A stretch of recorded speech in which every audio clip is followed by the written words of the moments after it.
Good morning students. आज हम लोग नेक्स्ट चैप्टर स्टार्ट करेंगे, कंबस्शन एंड फ्लेम।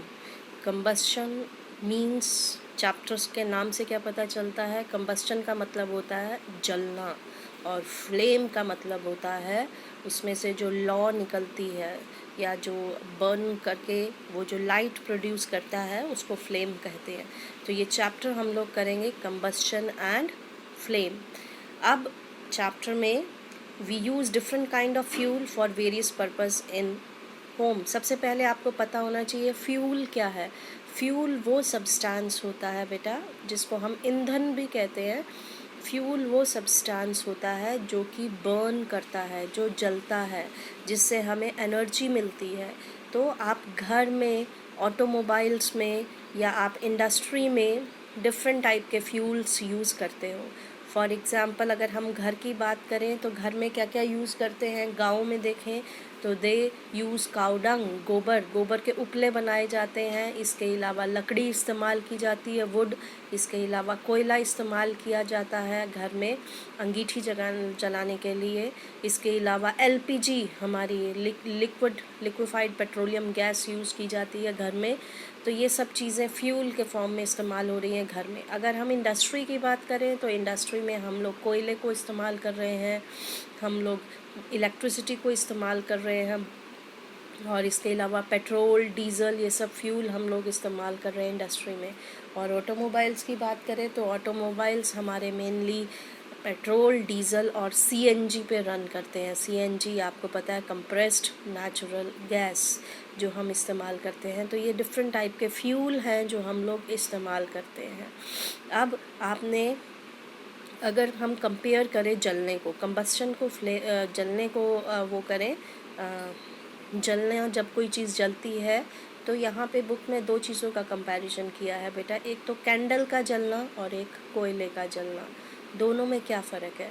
तो दोनों, कैंडल भी जब जलती है तो उससे हीट निकलती है, गर्मी। अगर आप मोमबत्ती, जलती हुई मोमबत्ती में हाथ डालोगे तो जल जाएगा हाथ आपका। कोयला भी जब जलता है तो गर्म कोयले को पकड़ोगे तो आपका हाथ जलेगा। दोनों से हीट प्रोड्यूस होती है। दोनों में डिफरेंस क्या है कैंडल के जलने में और कोयले के जलने में? बेसिक डिफरेंस है कि कैंडल जब जलती है तो उससे फ्लेम प्रोड्यूस होती है। फ्लेम मतलब लौ, जिससे रोशनी आती है, फ्लेम प्रोड्यूस होती है। जबकि कोयला जब बर्न करता है तो उससे फ्लेम प्रोड्यूस नहीं होती है, रोशनी नहीं आती है। तो ये बेसिक डिफरेंस है between the candle and the burning of the coal. तो इस चैप्टर में मेनली हम लोग करेंगे कंबस्शन के बारे में और फ्लेम के बारे में। अब सबसे पहली चीज़, व्हाट इज़ कंबस्शन? कंबस्शन क्या है? किसी चीज़ का जलना। ये हम लोगों ने एक 7th क्लास में एक्टिविटी की थी। मैग्नीशियम रिबन लिया, उसको थोड़ा सा साफ़ किया, उसके बाद उसको हमने जलाया। जब जलाया तो फ्लेम प्रोड्यूस हुई, कैल्शियम ऑक्साइड की प्रोडक्शन हुई, लाइट प्रोड्यूस हुई, हीट प्रोड्यूस हुई। तो मेनली ये एक्टिविटी हम चारकोल के साथ भी कर सकते हैं। चारकोल के टोंग्स, चारकोल या कोयले को टोंग से पकड़ा और उसको हम जब जलाएंगे तो अगेन सेम, उसमें फ्लेम प्रोड्यूस नहीं होगी, सिर्फ हीट प्रोड्यूस होगी। तो जब कोई चीज़ जलती है, तो हमने पिछले चैप्टर्स में भी किया था, जब कोई चीज़ जलती है, जलने के लिए कौन सी गैस की रिक्वायरमेंट होती है बेटा? ऑक्सीजन की। तो वी फाइंड, ये आपका, सॉरी, ये वही सेम चीज़ है। तो ये आपका डेफिनेशन दे रखी है कंबस्शन की, क्या है? A chemical process in which a substance react with oxygen to give off heat is called combustion। या आप बुक्स में अंडरलाइन करोगे, कंबस्शन एक ऐसा प्रोसेस है जिसमें ऑक्सीजन के साथ हम रिएक्ट करते हैं किसी चीज़ को और उसमें हीट प्रोड्यूस होती है, उसको हम कंबस्शन कहते हैं। Again second definition, the substance which undergo combustion is said to be combustible substance. वो सब्सटेंस जो जलता है उसको हम कंबस्टिबल सब्सटेंस कहते हैं, and that is also called as fuel. Underline करना है कंबस्शन को और फ्यूल की डेफिनेशन को। नाउ फ्यूल, जो चीज़ जल रही है वो फ्यूल होती है। It can be solid, liquid and gas. अगर मैं बात करूँ आप एग्जाम्पल देख सकते हो, सॉलिड फ्यूल में काऊ डंग, गोबर हो गया, कोयला हो गया, सॉलिड, वुड सॉलिड है। लिक्विड की बात करें, पेट्रोल डीजल लिक्विड है, एलपीजी लिक्विड है।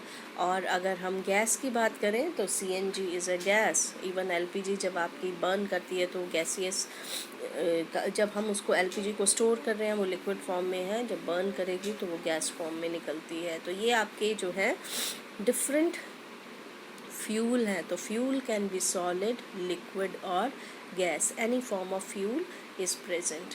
तो in the reaction mentioned above, magnesium and charcoal are combustible substance. तो जो चीज़ जलती है हम उसको कंबस्टिबल सब्सटेंस कहते हैं। अब नीचे देखो, बूझो कह रहा है we were told that food is a fuel for our body. Yes, जब हम खाते हैं, खाना खाते हैं तो हमें एनर्जी मिलती है। ये खाना हमारी बॉडी में ऑक्सीजन की प्रेजेंस में बर्न करता है और उससे एनर्जी निकलती है। तो yes, this is a combustible substance. तो कंबस्टन हमारी बॉडी में भी हो रही है। यहाँ एक एक्टिविटी है 6.1, collect some material like straw, match stick, kerosene oil, paper, iron nail, stone piece, glass etcetera. Again you have to categorize it, कौन सी कंबस्टिबल है, कौन सी नॉन कंबस्टिबल है। कंबस्टिबल मीन्स जो जलेगी, नॉन कंबस्टिबल मीन्स जो नहीं जलेगी। तो वुड आपको पता है जलती है, कंबस्टिबल है। पेपर कंबस्टिबल है। आयरन नेल जलती नहीं है, non combustible. Kerosene oil combustible. Stone का piece non combustible. Straw is a combustible. Charcoal combustible. Match stick जलती है, combustible. And glass is non combustible. तो ये हमने कैटेगराइज किए combustible and non combustible substance को। अब इसके बाद हम लोग करेंगे what are the conditions for combustion. ये जितना आज मैंने कराया बेटा अपने एनसीईआरटी की बुक में से करना है और इसको रिवाइज़ करना है। बाकी का हम नेक्स्ट क्लास में करेंगे।